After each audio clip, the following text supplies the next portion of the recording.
வணக்கம். இன்னைக்கு நம்ம பார்க்க போறது கடக ராசிக்காரங்களுக்கு ராகு கேது பயிற்சி எப்படி இருக்க போகுது அப்படின்னு பார்க்க போறோம். ஸோ ஆல்ரெடி ராகு கேது பயிற்சி இந்த 2025 வருஷத்துலேருந்து ஸ்டார்ட் ஆகுது. அப்புறம் 2026 வருஷம் 1.5 வருஷம் இருக்கும். ஸோ அப்போ ஏப்ரல் மாதத்தில் தான் இந்த ராகு கேது பயிற்சி 27 நடந்திருக்கு. அப்போ இந்த கடக ராசிக்காரங்களுக்கு ராகு கேது பயிற்சி ஏதாவது ஒரு சில மாற்றங்களை ஏற்படுத்துதா, இல்லை அது அகேன்ஸ்டாக தான் இருக்குதா அப்படின்றத தான் பார்க்க போகிறோம். ஏன் அப்படின்னா இது நல்லதாக இருந்தாலும் கெட்டதாக இருந்தாலும் நம்ம பார்த்து தெரிஞ்சுக்கிட்டு அதன்படி அடுத்த ஒரு 1.5 வருஷத்தை நமக்கு சாதகமாக மாற்றி அமைச்சிக்கிறது தான் இந்த கிரக பயிற்சிகளை மோஸ்ட்லி நம்ம பார்க்குறோம். இது ஜோதிடத்தில் இன்ட்ரெஸ்ட் உள்ளவங்களுக்கு மட்டும், சரிங்களா? அப்போ ஜோதிடத்தில் இன்ட்ரெஸ்ட் உள்ளவங்களுக்கு 2-8 ராகு கேது வர்றாங்க. ஆல்ரெடி இதுக்கு முன்னாடி இந்த ராசிக்கு 3ஆம் இடத்துல கேதுவும் ராசிக்கு 9ஆம் இடத்துல ராகுவும் இருந்து இவ்வளோ நாள் 1.5 வருஷம் அவங்க பயிற்சி நடத்தினாங்க. பட் இப்போ இந்த 2 ராசிக்கு 2ஆம் இடம், ஸோ இவங்களோட கடகராசிக்கு குடும்பஸ்தானத்தையும் அதுபோக ராசிக்கு 8ஆம் இடமான ஸோ அஷ்டமஸ்தானத்தில் ராகு பகவான் நிற்கிறாங்க. அப்போ இவங்களுக்கு ஏதாவது பலன்களை மாற்றுறாங்களா அப்படின்னு பார்த்தோம்னா ஆல்ரெடி ஸோ இந்த கடகராசிக்கு 2ல் கேது. அப்போ பொதுவாக கடகராசி அப்படின்னாலே நம்ம ராசி என்பது ஒன்று தான். பட் அந்த ராசியில் 3 நட்சத்திரத்துக்காரங்கள் பிறந்திருக்காங்க. இந்த 3 நட்சத்திரத்துக்காரங்க யார் அப்படின்னு பார்த்தோம்னா புனர்பூச நட்சத்திரம், பூச நட்சத்திரம், ஆயிலி நட்சத்திரம். ஸோ இந்த 3 நட்சத்திரத்துக்காரங்களுக்கும் தான் இந்த ராகு கேது பயிற்சி ஸ்டெப் பை ஸ்டெப்பாக நடக்கும். ஸோ காரணம் ஃபஸ்ட்டு அவர் ஸோ எப்படி ரிவல்ஸில் வருவார் அப்படின்னா இந்த ராகு கேது எப்பயுமே clock voice anti clock voice அப்படின்னு நீங்கள் கேள்விப்பட்டிருவீங்க. இவங்க இந்த ரிவர்ஸில் வருவாங்க, இப்படி கீழேருந்து வருவாங்க. அப்போ ஆயிலியம் பூசம் புனர்பூசம் இப்படி கூட ரிவர்ஸில் மேலே வருவாங்க. அப்போ இதில் இவருக்கு அதே மாதிரி தான். ஸோ அப்போ உங்களுக்கு இந்த பயிற்சியில் சாதகமாக பலன்கள் மாற்றுதா இல்லை பாதகமாக இருக்குதா அப்படின்ற ஒரு கூற்றுக்கு ஒரு சில 10 பாயிண்ட்டுங்கள்லாம் எழுதி வச்சிருக்கிறேன். ஸோ அதெல்லாம் உங்களுக்கு ஜாடி ஆயிடுச்சு அப்படின்னா சந்தோஷம் தான். அது போக உங்களோட ஜனன ஜாதகத்தை பொறுத்து பலன்கள் ஒரு சிலருக்கு ஓகேவா இருக்கும், ஒரு சிலருக்கு கொஞ்சம் முன்ன பின்ன 50%, 70%, 90% ஒத்துழைக்கும், சரிங்களா? அது லாஸ்ட்டாக பார்த்துக்குவோம். அப்போ கேது ஸோ ராசிக்கு 2ல் வர்றாரு. அப்போ கேது ராசிக்கு 2ல் வர்றாரு அப்படின்னால குடும்பஸ்தானத்தில் கேது வர்றாரு அப்படின்னாலே கொஞ்சம் ஜாக்கிரதையாகவே இருக்கணும் எங்கள் குடும்ப வாழ்க்கையில். ஸோ குடும்பம் விஷயம், ஸோ குடும்பம் இப்போ கணவன் மனைவியாக இருக்கிறீங்க, கூட்டு குடும்பமாக இருக்கிறீங்க, தனி குடும்பத்தனமாக இருக்கிறீங்க, ஸோ நீங்கள் குடும்ப வாழ்க்கையில் இருக்கிறீங்க அப்படின்னா கவனம் தேவை. அடுத்த ஒரு 1.5 வருஷத்துக்கு ராசிக்கு 2ல் கேது நின்று உங்கள் குடும்ப வாழ்க்கைக்கு முரண்பாடு இல்லாத அளவுக்கு நீங்கள் நடந்துக்கிடணும். ஸோ இதை அட்வான்ஸாக நீங்கள் அதை தெரிஞ்சுக்கிட்டு இந்த பலனை பார்க்குறவங்களுக்கு ஓகே ரகம் தான். இதை தெரியாதவங்களுக்கு இந்த ராகு கேது குடும்ப வாழ்க்கையில் கொஞ்சம் குழப்பம் பண்ணுவார் அப்படின்றத நினைவில் வச்சுக்கோங்க. அதனால் அடுத்த ஒரு 1.5 வருஷம் கணவன் மனைவிக்குள்ள கருத்து வேறுபாடுகள் வராமல், அம்மா அப்பாவுக்குள்ள கருத்து வேறுபாடுகள் வராமல், ஸோ மகன் அம்மா, அம்மா மகள், ஸோ இந்த மாதிரி கான்செப்டுகளெல்லாம் நீங்கள் கவனமாகவே இருந்துக்கோங்க. ஸோ குடும்பம்னாலே எல்லாத்துலேயும் அடங்கும் அப்படின்றத கவனத்தில் வச்சுக்கோங்க. ஸோ அதாவது உங்களுக்கு சில பல பிரச்சனைகள் உங்களுக்கு குறையும். ஸோ பிரச்சனைகள் தான் எங்களுக்கு இருக்குது, பிரச்சனை குறையுமா, பணம் தான் பிரச்சனை, பண பிரச்சனையிலேருந்து விடுபடுவோமா அப்படின்ற ஒரு கேள்வி ஒரு சிலாக்கு இருக்கும். அப்போ உங்களுக்கு சில பிரச்சனைகள் உங்களுக்கு குறையும். ஸோ 2ல் உள்ள கேது உங்களை சிந்தித்து செயல்படக்கூடிய விஷயத்தை வைப்பார். ஸோ அது ஒன்று. ஸோ அப்போ சாமர்த்தியமாக செயல்படக்கூடிய அம்சத்தையும் இவர் ஏற்படுத்துவார். அப்போ அந்த சாமர்த்தியம், அட்வான்ஸ் ப்ரெடிக்ஷன், ஸோ இதெல்லாம் உங்களுக்கு ஆட்டோமேட்டிக்காக இருக்கும். அப்போ உங்களுக்கு சில பிரச்சனைகள்லேருந்து உங்களுக்கு ரிலீவர் கொண்டு வருவார் அப்படின்றத நினைவிலே வச்சுக்கோங்க, சரிங்களா? ஸோ அதுபோக ராசிக்கு 2ஆம் இடம், ஸோ குடும்பஸ்தானம், ஸோ அதுபோக உடல் ஆரோக்கிய ஸ்தானம். ஸோ உங்களோட ஹெல்த்து, உடல் ஆரோக்கியம், இது நீங்கள் எந்த ஏஜில் இருந்தாலும் சரி, சின்னவங்களாக இருந்தாலும் சரி, மிட் ஏஜில் இருந்தாலும் சரி, ஸோ வயதானவங்களாக இருந்தாலும் சரி, எல்லாருமே சாப்பாடு விஷயத்தில் கவனம், உடல் ஆரோக்கியத்தில் அதீதமாக கவனம் செலுத்திக்கிடணும் அப்படின்றத நினைவிலே வச்சுக்கோங்க. ஸோ அதுபோக ஸோ ராசிக்கு உங்களுக்கு 2ல் இந்த கேது இருக்கிறது உங்களுக்கு பூர்வீகம் சார்ந்த விஷயங்கள். ஸோ உங்களோட பூர்வீகம், ஒரு சிலருக்கு சொத்து இருக்கும், சொத்து இல்லாதவங்களுக்கு இந்த டாபிக் விழுகாது. பட் சொத்து உள்ளவங்களுக்கு அது அப்பார் சொத்தாக இருக்கட்டும், அம்மார் சொத்தாக இருக்கட்டும், இல்லை வேறு ஏதாவது பென்ஷன், ஸோ வாட்டவர் அந்த மாதிரி விஷயங்கள்லாம் ஒரு சில மாற்றத்தை இவங்க ஏற்படுத்துவாங்க. அதில் பிரச்சனைகள் இருந்தால் கூட அது உங்களுக்கு எதாவது பெனிஃபிட்ஸ்கள் வரும். ஸோ பிரச்சனையானால் தான் சொத்து பிரித்து அது நமக்கு சாதமாக மாற்றக்கூடிய விஷயங்கள்லாம் இருக்கும். ஸோ அதுலேயும் நீங்கள் இருந்தீங்க அப்படின்னா அது உங்களுக்கு சாதமாக வரும். இல்லை வேறு ஏதாவது கோர்ட்டு கேஸ் போய்கிட்டு இருக்குது, கோர்ட்டு கேஸில் பிரச்சனை ஓடிக்கிட்டு இருக்குன்னா கூட அதுவும் உங்களுக்கு சாதமாக வரதுக்குரிய அம்சத்தை இவர் ஏற்படுத்துவார். பட் இருந்தாலும் அது உங்கள் தரப்பில் நியாயம் இருக்கும் பட்சத்தில் அது உங்களுக்கு சாதகமாக இருக்கும் அப்படின்றத நினைவில் வச்சுக்கோங்க. ஸோ அதுபோக தொழிலில் நான் இதுக்கப்புறம் ஸோ ஐடி ஃபீல்டில் வேலை செஞ்சுட்டேன், ஏகப்பட்ட வேலை செஞ்சுட்டேன், இதுக்கப்புறம் நான் விவசாயத்தில் களம் காண போகிறேன் அப்படின்ற ஒரு சிலருக்கு விவசாயம், ஸோ நம்மளோட கால்நடை வளர்ப்பு இந்த மாதிரி விஷயத்துக்கும் அதீத இன்ட்ரெஸ்ட் காட்டும். ஏன்னா ராசிக்கு 2ல் அந்த கேது வந்தாருனாலே கொஞ்சம் அதீதமாக திங்க் பண்ண வைப்பார், டெப்த்தாகவும் திங்க் பண்ண வைப்பார். ஸோ கொஞ்சம் ரிவல்ஸில் நம்ம பூர்வீகம் சார்ந்த விஷயங்களுக்கு வருவார். அப்போ அதன்படி உங்களுக்கு வாய்ப்புகள் இருந்துச்சு அப்படின்னா நீங்கள் அதையும் ஃபாலோ பண்ணிக்கலாம் அப்படின்றதையும் நினைவில் வச்சுக்கோங்க. ஸோ அதுபோல் நம்மளோட சிந்தனை செயலெல்லாம் ஒரு சில மாற்றங்கள் ஏற்படும். ஏற்படும். ஏன் சிந்தனை செயல் அப்படிங்கும்போது ராசிக்கு 2ல் ஆல்ரெடி கேது. அப்போ கடகராசிக்காரங்க ஆல்ரெடி டேலண்டர்ஸ் தான். ஸோ இது காமனாகவே நமக்கு தெரிஞ்ச விஷயம் தான். இப்போ இந்த டேலண்டர்ஸ் வந்து ஸோ கொஞ்சம் சிந்திச்சு செயல்படக்கூடிய கெப்பாசிட்டி நீங்கள் ஏற்படுத்துங்க. ஏன்னா ஆல்ரெடி வந்து உங்கள் ராசியிலேருந்து சந்திரன் ஆட்சி, அது போக வந்து உங்களுக்கு வந்து குரு வந்து உச்சம். இதில் வந்து இந்த கேதுவும் ராசிக்கு 2ல் வர்றாரு அப்படின்னாலே வந்து கொஞ்சம் சாமர்த்தியமாக யோசித்து செய்வதற்குரிய அம்சத்தை இவர் ஏற்படுத்துவார் அப்படின்றத நினைவில் வச்சுக்கோங்க. ஸோ அது போக வந்து ராசிக்கு 2ல் கேது, பேச்சு. ஸோ வே ஆஃப் கம்யூனிகேஷனில் எப்பயும் கவனம் தேவை. ஸோ ஏன் இந்த பாயிண்ட்ஸ் எல்லாம் உங்களுக்கு வருது அப்படின்னா நம்ம சின்னவங்கலேருந்து பெரியவங்கலேருந்து வே ஆஃப் கம்யூனிகேஷன் தான். ஸோ இப்படி பேசுனா நல்லா இருக்கு, இப்படி பேசுனா நல்லா இல்லையே, இப்படி தான் பேசணும் அப்படின்ற ஒரு வரைமுறைக்குள்ளே நம்மெல்லாம் வாழ்ந்துக்கிட்டு இருப்போம். அப்போ பேச்சு சுதந்திரத்தை ஓவராக எடுத்துக்கிடாதீங்க. இந்த நேரத்தில் இந்த இடத்துல இவ்வளோ மட்டும் பேசினா போதும், இவங்கக்கிட்ட இவ்வளோக்குள்ளே மட்டும் வச்சுக்கிட்டா போதும், இவங்ககிட்ட நம்ம எவ்வளோ நாள் ஜோவியலாக இருந்துக்கலாம் அப்படின்ற மாதிரிக்கு உங்கள் நட்பு வட்டமாக இருந்தாலும் சரி, குடும்ப வட்டமாக இருந்தாலும் சரி, எல்லாருக்கிட்டையும் பேச்சு சார்ந்த விஷயங்களில் கவனம் தேவை அப்படின்றத நினைவில் வச்சுக்கோங்க. சரிங்களா? ஸோ அதுபோல் வந்து படிக்கிற பசங்களுக்கெல்லாம் படிப்பெல்லாம் இல்லாதமாக வருமா? இந்த கேது பகவான் வந்து என்னத்தை ஏற்படுத்துவார் அப்படின்னா, ஸோ படிக்கிற பசங்களுக்கு வந்து கொஞ்சம் மந்தம் சூழ்நிலை இருக்கும். ஸோ நீங்கள் வந்து கவனம் தேவை. பட் இந்த ராகு கேது பற்றி தான் பேசுகிறதுனால வந்து நம்ம அவுட் ஆஃப் டாபிக் போக வேண்டாம். ஸோ ஏன்னா இதுக்கப்புறம் குரு பயிற்சி, சனி பயிற்சி அப்படிலாம் இருக்குது, அதெல்லாம் வந்து ஒரு சில பலன்கள் மாற்றி அமைக்கும். பட் வந்து இந்த ராகு கேது அவங்களோட காரகத்தன்மையை பண்ணுவாங்க. அப்படிங்கும்போது படிப்பு சார்ந்த விஷயங்களில் கவனம் தேவை அப்படின்றத நினைவில் வச்சுக்கோங்க. அது ஹையர் ஸ்டடீஸ் பண்ணாலும் சரி, பாதியிலே படிப்பு விட்டவங்களாக இருந்தாலும் சரி, இல்லை படிச்சுக்கிட்டே இருக்கும்போது கொஞ்சம் டவுன்ஃபாலாக இருந்தாலும் சரி, நீங்கள் ஃபோக்கஸ் படிப்பில் இருக்கணும். அடுத்த ஒரு 1.5 வருஷத்துக்கு கவனம் வந்து படிப்பில் இருக்கணும் அப்படின்றத நினைவிலே வச்சுக்கோங்க. சரிங்களா? ஸோ அதுபோல் வந்து இங்கே முயற்சிகள் ஏன்னா நான் வந்து எல்லாம் ட்ரை பண்ணாலும் எனக்கு வந்து சாதகமாக வரமாட்டேங்குதுண்ணே, நான் எதிர்பார்க்குற விஷயங்கள்லாம் வந்து எனக்கு வந்து குழப்படியாகவே இருக்குதுண்ணே, நான் அச்சீவ் பண்ணுவேனா, மேலே ஏறி வருவேனா, நான் நினைக்கிற விஷயங்களை சாதிக்கணும் அப்படின்ற ஒரு கேள்வி எல்லாத்துக்கும் இருந்துகிட்டு இருக்கும். சின்ன பசங்கள்லேருந்து ஒரு 26லேருந்து ஒரு 35 வரைக்கும் வந்து இந்த பசங்களுக்குலாம் வந்து ஒரு காமனாக இருக்கும். பசங்களாக இருந்தாலும் பொண்ணுங்களாக இருந்தாலும் நீங்கள் செய்கிற உழைப்புக்கு ஏற்ற வேலைக்கு ஏற்றாறு போல் உங்களுக்கு ஒரு பரிசாக இருக்கட்டும், ஒரு ப்ரொமோஷனாக இருக்கட்டும், ஒரு போஸ்டிங், நீங்கள் அடுத்த கட்ட முயற்சிக்கு போகிறதுக்குரிய அம்சத்தை இவர் ஏற்படுது. அதான் ப்ரொமோஷன் எதிர்பார்க்குறவங்களுக்கு வேலை மாற்றம், இடம் மாற்றம், தொழில் மாற்றம், இந்த மாதிரி உள்ளவங்களுக்கு இல்லை புதிய தொழில் ஆரம்பிக்கிறது, புதிய விதமான ஏதாவது அம்சங்களை நான் கொண்டு வரலாமா அப்படின்ற அம்சத்துக்கும் இவர் ஏற்படுத்துவார். அதான் முயற்சிக்கு ஏற்ற வெற்றி. ஸோ முயற்சித்தால் வெற்றி அப்படின்றத நினைவிலே வச்சுக்கோங்க. சரிங்களா? ஸோ அதுபோல் வந்து உங்களுக்கு குடும்ப பிரச்சனைகள், ஸோ குடும்பத்தில் பிரிவு ஏற்படும் அப்படின்ற ஒரு பாயிண்ட்டும் விழுகுது. ஏன் அப்படின்னா அதான் இப்போ வந்து கம்யூனிகேஷன், கணவன் மனைவியாக இருக்கட்டும், ரிலேஷன்ஷிப்பாக இருக்கட்டும், நீங்கள் வந்து எதில் எப்படி இருக்கிறீங்கன்றது ரெண்டாவது. பட் வந்து வார்த்தைகளில் கொடுத்து வாங்குறதுல காணும். நீங்கள் கடகராசிக்காரங்க, உங்கள் ஆஃப் அண்ட் வந்து மற்ற 11 ராசியில் ஏதாவது ஒரு ராசியாக கூட இருக்கலாம், ஏன் கடகராசியாகவே கூட இருக்கலாம். ஒரு வீட்டில் ஒரு கேது தான், 2 கேது இருந்தால் ஆட்டம் காட்டும். அது மாதிரி நீங்கள் உங்கள் வீட்டாளுங்க கிட்ட பேசுகிறதா இருந்தாலும், கணவர் மனைவி கிட்ட பேசுகிறதா இருந்தாலும் கவனமாக பேச்சு கொடுத்து வாங்கிக்கிறது நல்லது. ஏன்னா இந்த குடும்ப வாழ்க்கையில் அடுத்த 1.5 வருஷம் வந்து எல்லாரும் கவனமாக இருக்கிறது நல்லது இந்த கடகராசிக்காரங்க. ஸோ இல்லாட்டினா குடும்பம் சண்டை சச்சரவு பிரிவுக்குள்ளே வரும் அப்படின்றத நினைவில் வச்சுக்கோங்க. சரிங்களா? ஸோ அது போக வியாபாரம் நான் பண்ணிக்கிட்டு இருக்கிறேனே, தொழில் பண்ணிக்கிட்டு இருக்கிறேன், அதில் போட்டது தான். சனி பயிற்சி வந்துருச்சு, ராகு பயிற்சி, குரு பயிற்சி, அப்படி இப்படின்னு பயிற்சிகள் தான் வருது. ஆனால் என் நிலமை மாறலை, உயிர் மட்டும்தான் இருக்குது அப்படின்ற ஒரு கூற்று. ஸோ அப்போ இது உங்ககிட்ட இன்னமும் உயிர் இருக்குது, அனுபவம் இருக்குது, தோற்ற வழி உங்ககிட்ட இருக்குது அப்படின்றத நினைவில் வச்சுக்கோங்க. ஸோ அப்போ இந்த வியாபாரத்தில் அடுத்த ஒரு முன்னேற்றத்தை இவர் ஏற்படுத்துவார் அப்படின்றத நினைவில் வச்சுக்கோங்க. ஏன்னா ராசிக்கு 2ல் கேது இருக்கிறாருனாலே வந்து கொஞ்சம் அட்வான்ஸாக திங்க் பண்ணுறது, அட்வான்ஸாக அந்த வியாபாரத்தை அடுத்த கட்டத்துக்கு எப்படி கொண்டு போகிறது, நம்ம இந்த இதில் வெற்றிகள் காணுவதற்குரிய அம்சங்களை எப்படி நம்ம பிரெயினாக வேலை செய்கிறது அப்படின்றதுக்குரிய விஷயங்களை ஏற்படுத்துவார். அப்போ அதன் அடிப்படையில் உங்களுக்கு வந்து இவர் வியாபார நுணுக்கமான வெற்றிகளை ஏற்படுத்துவார் அப்படின்றத நினைவிலே வச்சுக்கோங்க. சரிங்களா? ஸோ அதுபோக வந்து நீங்கள் வியாபாரம் பண்ணிக்கிட்டு இருக்கிறவங்களுக்கு வந்து ஸோ எக்ஸாம்பிள் நீங்கள் வெளிநாட்டில் இருக்கிறவங்க, இப்போ நம்ம தமிழ்நாட்டுக்காரங்களுக்கு பிரச்சனை இல்லை, பட் வெளிநாட்டில் இருக்கிறவங்க, இல்லை வெளிநாட்டில் ஹையர் பண்ணுறவங்க, வேலைக்கு ஆட்கள், வீட்டு வேலைக்கு ஆள் வேணும், நான் வந்து கம்பெனி வச்சுருக்கிறேன் அதுக்கு ஆள் வேணும், ஸோ இதில் சில பல வேலைகளுக்கெல்லாம் இருக்குது, அதுக்கெல்லாம் எனக்கு ஆள் கிட்டுமா அப்படின்ற ஒரு கேள்விக்கும் ஆளும் கிட்டுவதற்குரிய அம்சங்களும் இருக்குது.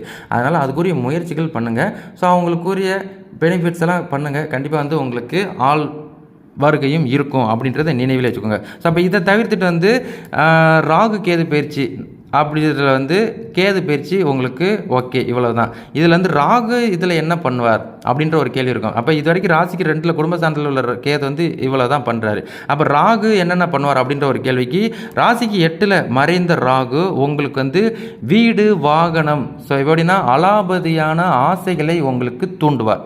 ஸோ நம்மக்கிட்ட எம்டி ஹேண்டு கோசம் நம்ம வந்து அப்படி இருப்போம். பட் இருந்தாலும் எண்ணம் செயலை வந்து கொஞ்சம் பிரைடாக சிந்திக்க வைப்பார். ஸோ நம்மக்கிட்ட அதான் நம்ம வீட்டாளுங்கிட்ட நம்ம பேசுவோம், அம்மா நான் ஒரு வீடு வாங்கிட்டா, நான் வந்து ஒரு வாகனம் வாங்கிட்டா, நான் இதை வந்து அச்சீவ் பண்ணிட்டேன் அப்படின்ற ஒரு அலாபதியான ஆசைக்குள்ளே கொண்டு போயிடுவார். அதனால் அந்த இதுக்குள்ளெல்லாம் போயிடாதீங்க. வீடு வாங்குறதுக்குரிய விஷயம் செஞ்சாலும் சரி, வாகனம் வாங்குறதுக்குரிய விஷயங்கள் செஞ்சாலும் சரி, உங்கள் ஜனன ஜாதகத்தெல்லாம் டபுள் செக் பண்ணிக்கோங்க. ஜனன ஜாதகத்தில் உங்களுக்கு ஒரு தசாபுத்திகள் ஓடும் பட்சத்தில் அதில் நீங்கள் தொடரலாம். அதை தவிர்த்து இந்த ராகு கேது வச்சு மட்டும் நீங்கள் களம் காணாமல் இருப்பது நல்லது அப்படின்றத நினைவில் வச்சுக்கோங்க, இல்லைன்னா மாட்டிக்கிட்டீங்க. ஸோ அதுபோல் வந்து பண வரவுகள்லாம் இருக்குமா, எங்களுக்கு தேவை மெயின் பணம் தான், பணம் இந்த ராகு கேது கொடுப்பாங்களா அப்படின்ற ஒரு கேள்விக்கு வந்து இந்த ராசிக்கு 8ல் உள்ள ராகு தைரியம், துணிச்சல். ஸோ பணம் சார்ந்த விஷயங்களில் ஒரு துணிச்சல், ஓகே செஞ்சு பார்ப்போம், இந்த வேலை நம்மளால் முடியாதுன்னு சொன்னால் கூட அதை செஞ்சு அதில் ஒரு 100 வெள்ளி வாங்கக்கூடிய கெப்பாசிட்டி ஏற்படுத்தார். அது வந்து நாட்டை 100 வெள்ளி, 1,00,000 வெள்ளிக்கு நீங்கள் வேலை செஞ்சால் கூட அதுக்குரிய இன்கம் பேசஸை அவர் ஏற்படுத்துவார் அப்படின்றத நினைவில் வச்சுக்கோங்க. அது வந்து நியாயமாக கருத்தாக உள்ள விஷயங்களை தொடர்வது நல்லது. இல்லீகல் 2ஆம் நம்பர் பிஸ்னஸில் அவாய்ட் பண்ணிக்கோங்க, போனீங்கன்னா மாட்டிக்கிடுவீங்க. சரிங்களா? ஸோ மற்றபடி வந்து உங்களுக்கு வந்து சாப்பாடு விஷயத்தில் கவனம் தேவை. சாப்பாடு, ஸோ ராசிக்கு 8ல் ராகு வர்றாரு அப்படின்னாலே வந்து நமக்கு வந்து ஸோ அதீத உணவுகளை உண்றதுக்குரியது கெப்பாசிட்டி, ஒரு பசி, இதெல்லாம் இது பண்ணுவார். பசி அப்படின்றதுக்காண்டி கிடைக்கிறதெல்லாம் சாப்பிடக்கூடாது, நம்ம உடம்பு ஒத்துழைக்கிற விஷயங்களை மட்டும் ஃபாலோ பண்ணிக்கிடணும். ஸோ அதையும் கவனத்தில் வச்சுக்கோங்க. இல்லாட்டினா உணவு ஓவர் ஆச்சுன்னா நமக்கு வந்து அது வினையாயிரும் அப்படின்றத நினைவில் வச்சுக்கோங்க. இது வந்து எல்லா தரப்புக்கும் தான். சரிங்களா? ஸோ அதுபோல் வந்து அலைச்சல், ராசிக்கு 8ல் வந்து ராகு, அப்போ அலைச்சல் பயணம். ஸோ இன்னமும் அடுத்த ஒரு 1.5 வருஷம் வந்து ஒரே பயணம். ஸோ வண்டியில் போகிறது, காடியில் போகிறது, ஒரு சின்ன விஷயம், சின்னங்கான விஷயத்தை கூட ஒரு அலைச்சலான சந்திக்கிற மாதிரி இருக்கும். ஸோ அதனால் வந்து அலைச்சல் மைல்டாக இருக்கும். அடுத்த ஒரு 1.5 வருஷத்துக்கு ரெஸ்ட்லெஸ்ஸாக இருக்கிற மாதிரி இருக்கும். அப்போ அந்த ரெஸ்ட்லெஸ் உடம்பை வந்து டேக் கேர் பண்ணிக்கோங்க. உடல் ஆரோக்கியம் இம்பார்ட்டன்ட். இப்போ இன்றைக்கி கதைக்கு ஆகலை, இன்றைக்கி எதுவும் ஆகலை அப்படின்னா விட்டுருங்க. இதுக்காண்டி மெனக்கட்டுக்கு வண்டி எடுத்துகிட்டு போகாதீங்க. ஸோ எப்படின்னா எங்கேயாவது மார்க்கெட்டு போகும்போது, எங்கேயாவது டவுனுக்கு போகும்போது அந்த காலகட்டங்களில் அதெல்லாம் வாங்கி அதை செட்டில் பண்ணிக்கோங்க. ஸோ ஏதாவது இம்பார்ட்டண்டான பொருட்கள். ஸோ அது சார்ந்து கடன் சார்ந்த விஷயங்களில் கவனம். கடன் ஏன் அப்படின்னா ராசிக்கு 8ல் ராகு வர்றாருனால வந்து கடன் வாங்குவதற்கு தூண்டுவார். அதனால் உங்கள் தரம், பொருளாதாரம், நிலை, ஃபினான்ஷியல் ரிலேட்டடான விஷயங்களில் கவனமாக இருந்துக்கோங்க. இல்லாட்டினா அதிகப்படியான கடன் வாங்கி செஞ்சிடும். இப்போ கடன் இந்த மாதிரி நம்ம கஷ்டப்படுற நேரத்தில் கடன் கொடுத்துட்டு அதுக்கப்புறம் கடன் கொடுத்தவர்கள் வந்து நமக்கு எதிரிகளாக மாறிடுவார்கள் அப்படின்றத நினைவில் வச்சுக்கோங்க. அந்த அளவுக்கு போகாமல் கடனை வந்து அதீதமாக இழுத்து வச்சுக்கிறாங்க. ஏன் அப்படின்னா உங்களுக்கு வந்து ஸோ சனி பயிற்சி, ராகு கேது பயிற்சி, குரு பயிற்சி அப்படின்னு இத்தனை பயிற்சிகள் இருந்தாலும் இவங்க உங்களுக்கு இழுத்து விட்டு வேடிக்கை பார்த்துருவாங்க. அப்போ மற்ற விஷயம்லாம் கரெக்ட்னே, ஆனால் இந்த கடனில் தான் நான் மாட்டிக்கிட்டு இருக்கேன், இந்த ஒத்த கடன்லேருந்து நான் ரிலீவர் ஆகுவேனா அப்படின்ற ஒரு கொஸ்டினுக்கு வந்துடும். அப்போ அந்த 1.5 வருஷம் ஒரு லூப் மாதிரி தான், அதுலேயே தான் இருப்பீங்க அப்படின்றத நினைவில் வச்சுக்கோங்க. சரிங்களா? ஸோ அதுபோல் வந்து நண்பர்கள் பகைவர்கள் நண்பர்களாகுவதும் இந்த காலகட்டங்களில் நீங்கள் இதை சந்திப்பீங்க. ஸோ அதனால் உங்களோட நண்பர்கள்ட்ட பணம் தான் பிரச்சனையாகும். அதனால் நட்பு மட்டும் இருந்தால் போதும் அப்படின்ற நண்பர்கள்ட்ட மட்டும் தொடருங்க. நட்பை தாண்டி நாம் வந்து பணபலம், ஸோ தொழில் செஞ்சு அடுத்த கட்டத்துக்கு அந்த மாதிரி விஷயங்களில் போனீங்கன்னா பகைவர்களை சந்திப்பீங்க. ஸோ நண்பர்களுக்கு இம்பார்ட்டன்ட் கொடுக்குறது, நண்பர்களுக்கு கிராந்தம் கொடுக்குறது, உனக்காண்டி நான் இருக்கிறேன் அப்படின்றது எல்லாரும் கவனமாக இருந்துக்கோங்க. ஸோ இந்த கடகராசிக்காரங்க நீங்கள் கவனமாக இருந்துக்கோங்க, இல்லாட்டினா நீங்கள் சந்திப்பீங்க விளைவுகள். ஸோ அதனால் வந்து நல்ல நண்பர்களை தேர்ந்தெடுத்துக்கோங்க. கெட்ட நண்பர்களாக இருக்கிற மாதிரி இருந்தாங்கன்னா விலகிக்கோங்க. அதுக்காண்டி அவங்ககிட்ட மூஞ்சில் அடிக்கிற மாதிரி அந்த இதெல்லாம் பேசிக்கிட்டு ஸோ விலைக்கு வாங்கிக்கிட வேண்டாம் அப்படின்றத நினைவில் வச்சுக்கோங்க.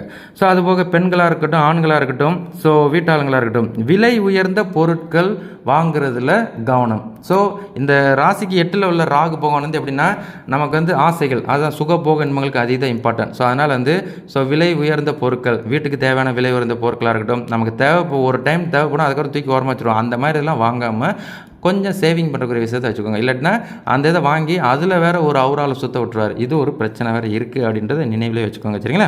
ஸோ அதுபோல் வந்து வாகனம்.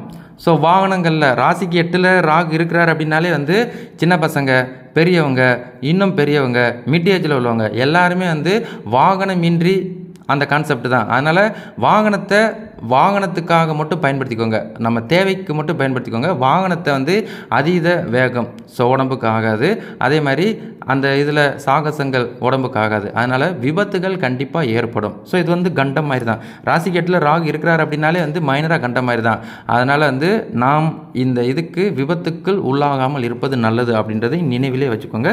அது உங்கள் வீட்டாளுங்களாக இருந்தாலும் சரி, சின்ன பசங்களாக இருந்தாலும் சரி, பெண்களாக இருந்தாலும் சரி, வண்டி வாகனங்களெல்லாம் ஓட்டும் போது கவனமாக இருந்துக்கோங்க. ஸோ அதுபோக வந்து வேலை மாற்றம், நான் வந்து வேலையிலேருந்து மாற்றம் பண்ணோன்னா வேலை எனக்கு கிடைக்குமா, புதுசாக ஒரு வேலைக்கு போனால் இப்போ இருக்கிற வேலையில் பிரச்சனை, வேறு வேலைக்கு கிடைக்குமான்ற ஒரு கேள்விக்கும் வேலை கிடைக்கும், நல்ல ஒரு வேலை வாய்ப்பு கிடைக்கும். கரெக்டாக அதை பயன்படுத்திக்கோங்க.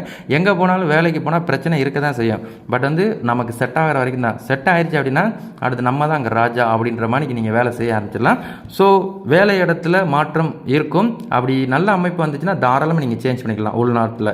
அதே வெளிநாட்டுக்கு முயற்சிகள் பண்ணிக்கிட்டு இருக்கிறவங்களுக்கும் வாய்ப்புகள் இருக்குது அப்படின்றத தெளிவுபடுத்திக்கிறேன். ஸோ வெளிநாட்டுக்கும் வாய்ப்புகள் இருக்குது. வெளிநாட்டுக்கு முயற்சிகள் பண்ணிக்கிட்டு இருக்கிறவங்க, வெளிநாட்டில் விசா அடிக்கிறவங்க, வெளிநாட்டில் சிட்டிசன்ஷிப் அடிக்கலான்றவங்க, இல்லை வெளிநாட்டில் இன்னொரு 4 வருஷம் வேலை செய்யலான்னு போகிறேன் அப்படின்னு நினைக்கிறவங்களுக்குலாம் இருக்குது. ஆல்ரெடி நான் வெளிநாட்டில் தானே இருக்கிறேன், ஊருக்கு போவேனா அப்படின்ற ஒரு கேள்விக்கும் ஊருக்கும் வாய்ப்பு இருக்குது அப்படின்றத நினைவில் வச்சுக்கோங்க. 8ல் உள்ள ராகு வந்து இங்கேருந்து அங்கிட்டு மாற்றார், அங்கேருந்து இங்கிட்டு மாற்றார். இதில் நீங்கள் எங்கிட்டு இருக்கிறீங்களோ மாற்றிக்கலாம். சரிங்களா?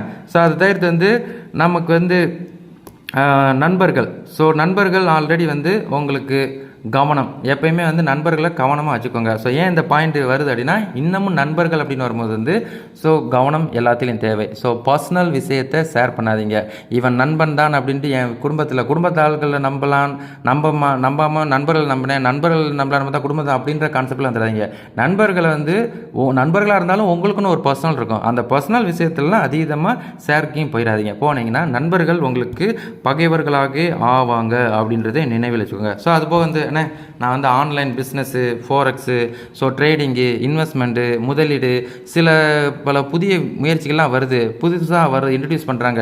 அதெல்லாம் களம் காணட்டுமா, கையில் காசு இருக்குது, பரபரன்னு இருக்குது, ஸோ இன்வெஸ்ட் பண்ணலாமானேன்னா தயவு செஞ்சு ஆழம் பார்த்து. ஸோ அதான் எப்படின்னா நம்ம வந்து ஒரு கிணத்தை பார்த்தாலே வந்து கிணத்துல எவ்வளோ ஆழம் இருக்குன்னு ஒரு கல்லை தூக்கி போட்டு செக் பண்ணிட்டு தான் குளிப்போம். அந்த மாதிரி தான் ஆறாக இருந்தாலும் சரி, அது மாதிரி வந்து செக் பண்ணிக்கோங்க. முதலே கோணமாக இருந்துச்சுன்னா அதை வந்து அவாய்ட் பண்ணிக்கோங்க, இல்லைன்னா முற்றிலும் கோணமாகி போயிடும். ஸோ இவ்வளவு தான் வந்து இந்த ராகுகேதுக்கு வந்து ஒரு மெயினாக ஒரு 10 பாயிண்ட் உங்களுக்கு நான் எடுத்து இப்போதைக்கு சொல்லியிருக்கேன். இப்போ இதெல்லாம் வந்து உங்களுக்கு பொது பலன்கள். இதில் தான் நீங்கள் இருந்தீங்கன்னா ஓகே, கவனம்.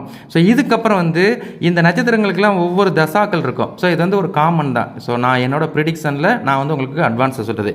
இப்போ நீங்கள் வந்து புனர்பூசமாக இருக்கட்டும், பூசமாக இருக்கட்டும், ஆயில்ய நட்சத்திரமாக இருக்கட்டும், ஸோ இந்த 3 நட்சத்திரமாக இருக்கிறீங்க அப்படின்னா, ஸோ புனர்பூசம்னா குரு மாதத்தில் பிறந்திருக்கீங்க, பூசம்னா சனி மாதத்தில் பிறந்திருக்கீங்க, ஆயில்யம்னா புதன் மாதத்தில் பிறந்திருக்கீங்க. ஸோ இந்த கேட்டகரியில் தான் நீங்கள் பிறந்திருப்பீங்க. ஆல்ரெடி இந்த நீங்கள் 20 வயசுக்குள்ளே இருக்கிறீங்க அப்படின்னா இந்த புனர்பூசத்தில் உள்ள பசங்க நல்லாவே படிப்பீங்க. இந்த ஆயில்ய நட்சத்திரத்துக்குள்ள உள்ள பசங்க 20 வயசுக்குள்ளே இருக்கிறீங்கன்னா அவங்களாம் நல்லாவே படிப்பாங்க. படிப்பு ஸ்தானம் கெட்டு போகல. ஏன் அப்படின்னா உங்களுக்கு ஸ்டில் குருவும் இந்த புதனும் திசையவே நடத்துவாங்க. அதே வந்து ஒரு வேளை நீங்கள் வந்து பூச நட்சத்திரத்துக்காரங்களாக இருக்கிறீங்கன்னு வச்சுக்கோங்களேன், படிப்பு மந்தமாக தான் இருக்கும். படிப்புக்கு கொஞ்சம் ஹார்ட் ஒர்க் பண்ணணும். அதை உங்கள் பேரண்ட்ஸ் எல்லாம் நீங்கள் பார்த்துக்கோங்க உங்கள் பசங்களுக்கு. ஸோ அதனால் வந்து இந்த பூசம் படிப்பு விஷயத்தில் அடி வாங்கும் அப்படின்றத நினைவிலே வச்சுக்கோங்க. சரிங்களா? சரி, அதுக்கப்புறம் படிப்பை தாண்டிட்டோம்னே, அதுக்கப்புறம் நாங்கள் வந்து ஸோ நாங்கள் 20லேருந்து நாங்கள் 35க்குள்ளே இருக்கிறோம், எங்களுக்கெல்லாம் எப்படி அப்படின்ற ஒரு கேள்விக்கு இதில் வந்து புனர்பூசம் அடி வாங்கும்.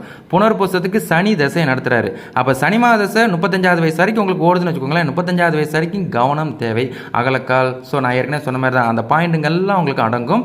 ஸோ பேசின 10 பாயிண்ட்ஸும். அதனால் உங்களுக்கு இந்த சனி தசை முடிஞ்சால் தான் உங்களுக்கு சிறப்பு. அப்புறம் 2வது வந்து இவங்களுக்கு 20லேருந்து 36 வந்து இந்த பூச நட்சத்திரக்காரங்களுக்குலாம் 20லேருந்து 35 இருக்கிறீங்கன்னா உங்களுக்கு சிறப்பாகவே இருக்கும். காரணம் புதனே திசை நடத்துவார், உங்களை கரெக்டாக அவரே பார்த்துக்கிறார், அவரே உங்களை வழி நடத்துவார், உங்களை நல்லதமாக பேலன்ஸ் பண்ண வைப்பார். ஸோ அதுக்கப்புறம் இந்த 17லேருந்து 24 இந்த ஆயில்ய நட்சத்திரம் கேது தசா ஓடிக்கிட்டு இருக்கும். அந்த 25க்குள்ளே நீங்கள் இருக்கிறீங்கன்னா கேது தசாவில் மாட்டிக்கிட்டு இருப்பீங்க. உங்களுக்கு மைண்ட் ஓடிக்கிட்டே இருக்கும், எதுவும் கேப்சர் பண்ண முடியாது, ஒரே தேவையில்லாத இதாக இருக்கும், ஸ்லோ அண்ட் ஸ்டடியாக தான் இருக்கும். ஸோ அதனால் உங்களுக்கும் கவனம் தேவை. ஸோ அப்போ நீங்கள் வந்து 44க்குள்ளே இருக்கிறீங்க, 25லேருந்து 44க்குள்ளே இந்த ஆயில்ய நட்சத்திரக்காரங்க இருக்குன்னா சூப்பர். சுக்கிரனே திசை நடத்துவார், உங்களை எங்கேயுமே வீழ்த்த மாட்டார். ஸோ நேற்று கூட என்னோட ஒரு கிளைண்ட் அவங்க சொன்னாங்க, என்ன சோசியல் மீடியாவில் அந்த உங்கள் ஜோசியர் இப்படி சொல்கிறார், இந்த மாதிரி இப்படி சொல்கிறாங்க, ஆனால் எனக்கு ஒன்றும் அப்படி தெரியலண்ணே, எனக்கு நல்லா தான் போயிட்டு இருக்கு அப்படின்பாங்க. காரணம் என்ன அப்படின்னா, இந்த மாதிரி வந்து சுக்கிரன் திசை நடத்தும் போது, புதன் திசை நடத்தும் போது, அதுபோல் வந்து உங்களுக்கு வந்து குரு திசை நடத்தும் போது நல்ல விதமாகவே இருக்கும், சுபர்கள். ஸோ இந்த மாதிரி கான்செப்டில் வந்துடும்.